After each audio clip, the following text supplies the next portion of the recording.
Hi guys, this is Cassandra Wolf again, and I'm bringing to you another tarot reading.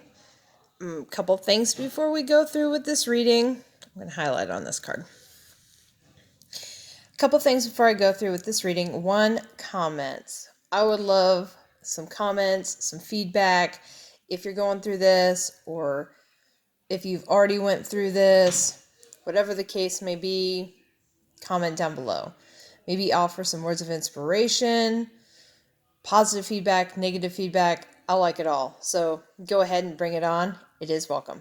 Number 2, I promise to get a tripod, but I haven't quite made it that far yet. Eventually, it will come to fruition, I promise. So, this tarot reading is brought to you by the number 7.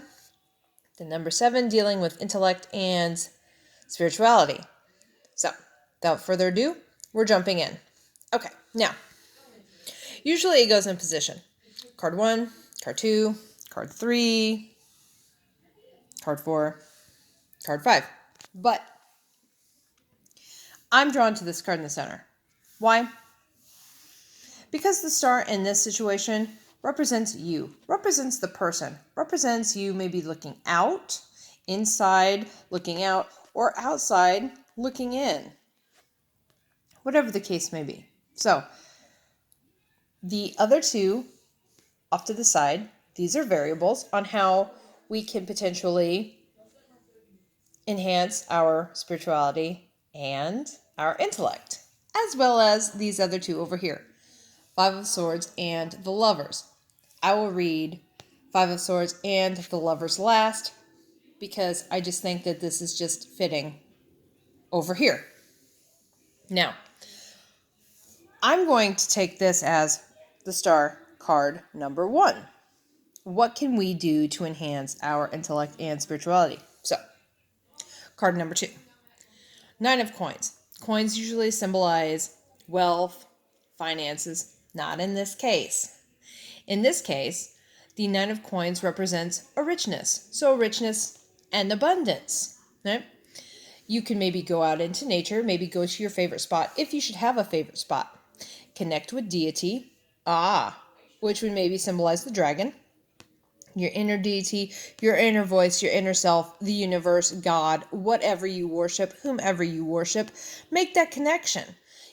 She's is looking towards this direction. So, connecting with spirit, okay?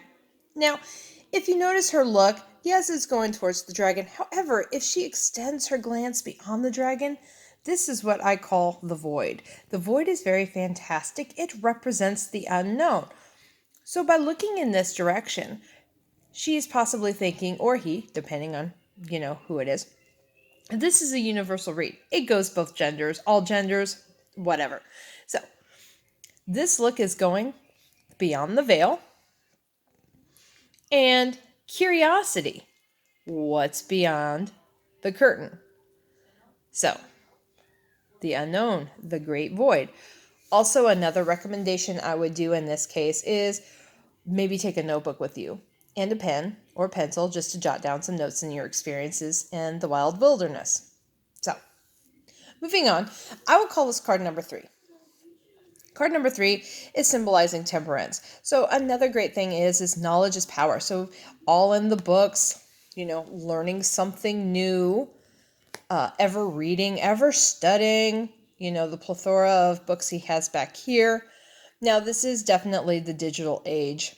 So we also look to social media. We also look to, YouTube videos. Anything that our eyes can behold, we can learn depending on what we're interested in. Do we want to enhance our intellect, our smarts, or do we want to enhance our spirituality? I mean, either way, this is a good way to go. The old-fashioned, old-school way of study.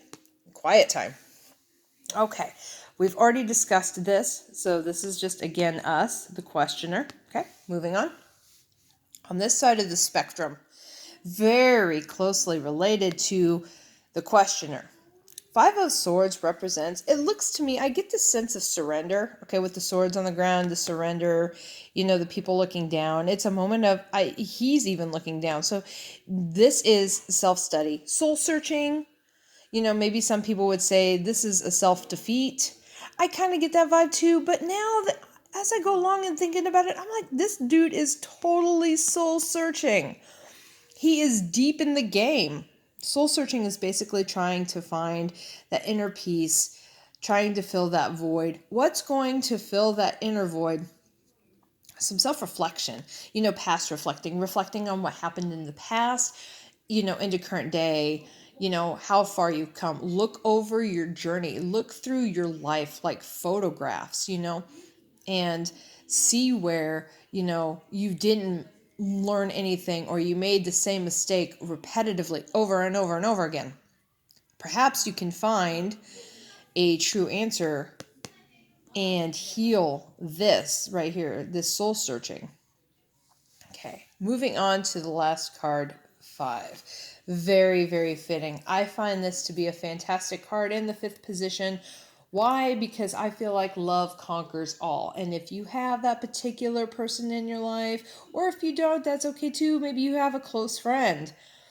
I will even slide in just for the sake of amusement purposes. If you have that friend with benefits, where you have that really strong, emotional, close connection. See how close they're close.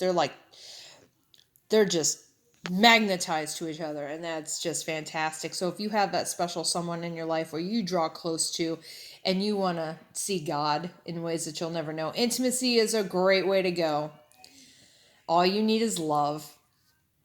So you can even explore ritual magic through touch. Touch is very stimulating. It enhances all of the senses. So this is another great way to grow as a person intellectually, that's funny. Intellectually, spiritually, touch is a very beautiful thing. Highly recommended. And again, I'm so glad that it's in the 5th position because I feel like it should be, above all others, the highest, connection, to the self, to the divine, knowledge. These cards, they all connect. You can't make this up. They're all meant to be together. So, tying this reading up, there are so many different outlets. There are so many different outlets that you can go through to build yourself, to enhance those those intellectual points, the spiritual points, if you want to call it a system or level up or, whatever. So, what a great read for this. Thank you, number 7. Thank you, the universe, and thanks to all of our tools that we have to our availability so that we can grow.